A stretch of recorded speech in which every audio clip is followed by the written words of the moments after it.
Did you work any criminals that ended up being mean? What were they? What was the attitude of the thieves Yeah. you worked in those Well, days? I don't recall having anything that I thought was like anybody that was threatening me or anything. No. Most of them, the guys that I was involved with, we'd have sheriff's department with me or something, you know, and had a ranger, worked with a lot of rangers. And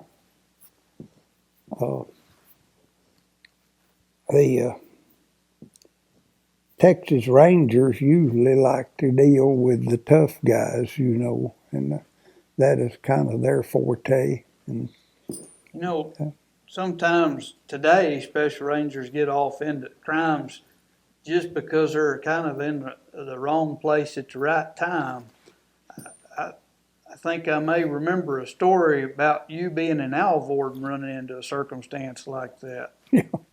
yeah, and I had no, it wasn't any of my concern other than me and a Texas Ranger was sitting in a little old hamburger joint eating dinner, and a man just run to the door and hollered in the door, "They just robbed the bank. They just robbed the bank." And we just run out and saw a white car going around a corner sliding and wide open. And we run up there and talked to these 2 or 3 guys and got about 3 numbers off that license tag. And some way they deciphered that it was Wise County. So we went to Decatur and got in the courthouse that night, and they opened up the clerk's office up there and the tax office, and we went through the tag records. I remember they stayed, and I remember thinking what you just said.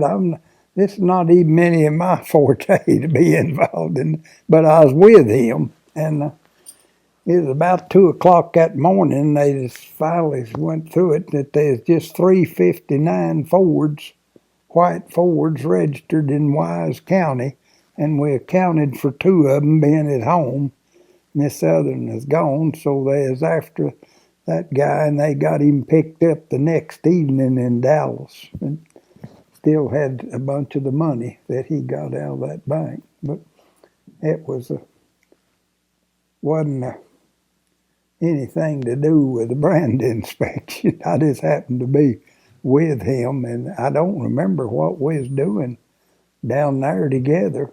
And but the ranger was B.O. Curran. He was stationed in Wichita Falls. Did you work any other stuff with B.O.?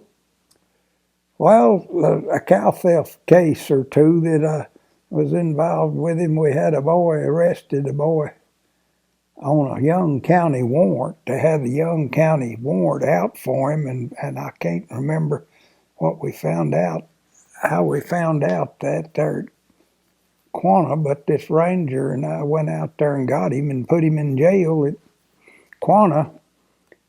And then we just quizzing him for a day or 2, trying to find out a little more stuff there. And that's when Don King come up from Graham. He was a field inspector then there, and he was mad because we'd had this guy a couple of days on a Young County warrant. He lived at Young County, you know, but they got it smoothed over all right. But I guess we were wrong. The ranger and the sheriff was, you know, I wouldn't have the authority in a situation like that to hold him, but we just had him there, and they failed to notify the Young County authorities that they had him on that warrant.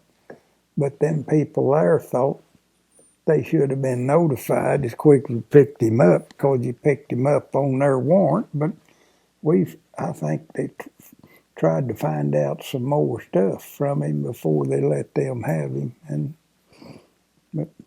Did you ever ride the train, or did you always drive a car to the different locations? I drove too. I'd get, like I say, the depot agents to notify me that they was going to ship there.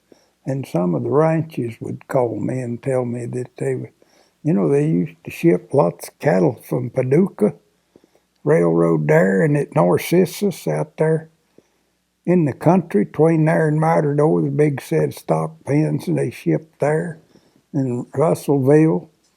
And then the train went on out and went to Lubbock from there. But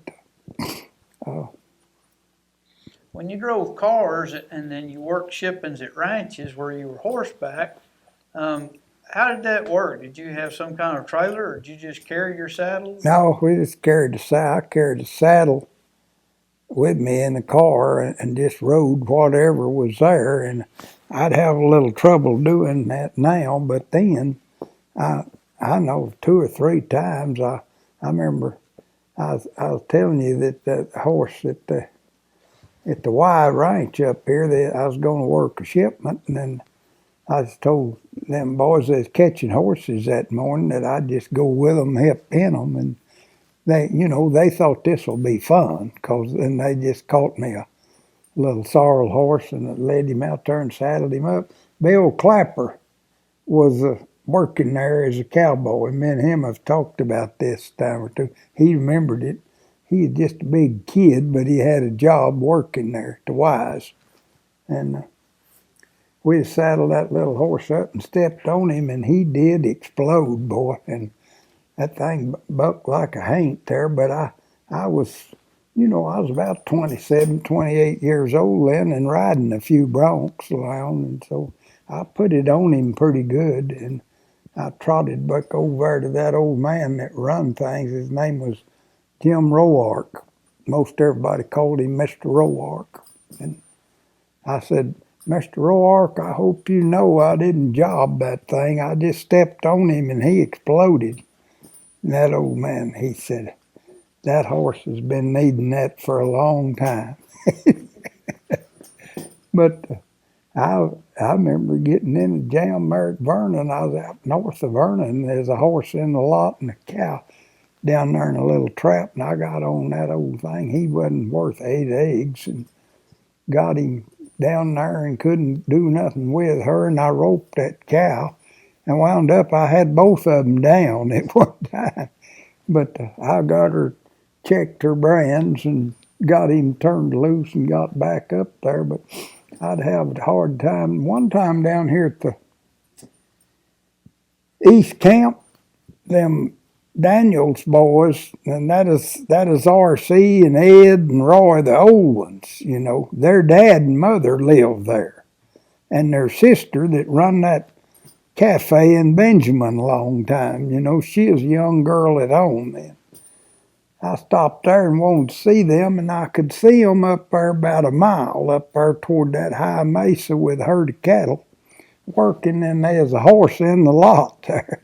And I just caught him and saddled him up, and I could tell he didn't know. I kind of oozed him around there and hauled him around a little, and then trotted up there and found out what I wanted to know and talked to him. But Ed come around to me and wanted to know how I was getting along with him. I said, fine. He acted just a little humpy when I got on him, and he didn't want to g-haul too good. And he said, we've been just breaking him there, and I never had rode him outside. He said, oh, well, he's been out now. And but so that wasn't uncommon for them to try to test you when right, you showed yeah, up. That deal with that horse bucking, there was several people done that to inspectors then when you'd go there to catch a horse, but they didn't hardly anybody that I can recall, and that's going to pull a horse with them inspectors. They just rode what they had. And now, all them boys has got pickups and trailers and probably their own horses, and that's Tell us about some of the special rangers or Texas Rangers or sheriffs that kind of stand out in your mind that you worked with. Well, of course, there was a sheriff at Benjamin, made ranger several years after he was sheriff, named Homer T. Milton. And he was outstanding sheriff, and I was always impressed with him he is low keyed. He didn't need any petting, or he didn't need to be in front of the public all the time, and he didn't have to have credit for everything. But he was real efficient and a good law officer, and I thought he was a real good. I never worked a cow theft case with him, but they was trying a case there at Benjamin one time, and he asked several officers to come over and want to be up there. They was upstairs there, and they were trying him in there, up there, and they just wanted you there to be around in there. But I went over there for that. But he was a good one, and I thought a lot of B.O. Curran. I worked with B.O. B.O. was a big man, and he was really tough, and he liked to deal with tough guys, and he was a good officer, had been a school teacher before he went to. I just thought I'd have hated for him to tell me he was going to spank me, because he was a bad dude when he was a ranger, and I seen him, and from law enforcement what they'd do to a guy for this now, but was in Haskell and had an old boy arrested and sat in the back seat of a car, and it was hot, and the window was rolled down on that car, and that old boy in that car said something to the guy in front, said that big SOB out in front, only he didn't say SOB, that put me, and old B.O. just turned, boom, through that down window and punched him, knocked him nearly out. He laid there flopping around in the back seat, turned back. Well, now, they'd send B.O. to jail for that, but there wasn't any Miranda law then, and that way they didn't have to account for it. But Elmer Clark was a sheriff. I thought a lot of at Paducah. He was sheriff there for 16, 20 years, and was a big, fearless kind of a fella, and he's kept a low profile, and he wasn't loud, and he didn't need a lot of petting and everything, and he didn't have to be stroked for everything that happened, but he was a good officer, and people had a lot of respect for him in the county there. He he could go by a local in a cafe that he was going to pick up for something and just tap him on the shoulder. Come on, when you get through with that, come on over to jail. I need to talk to you.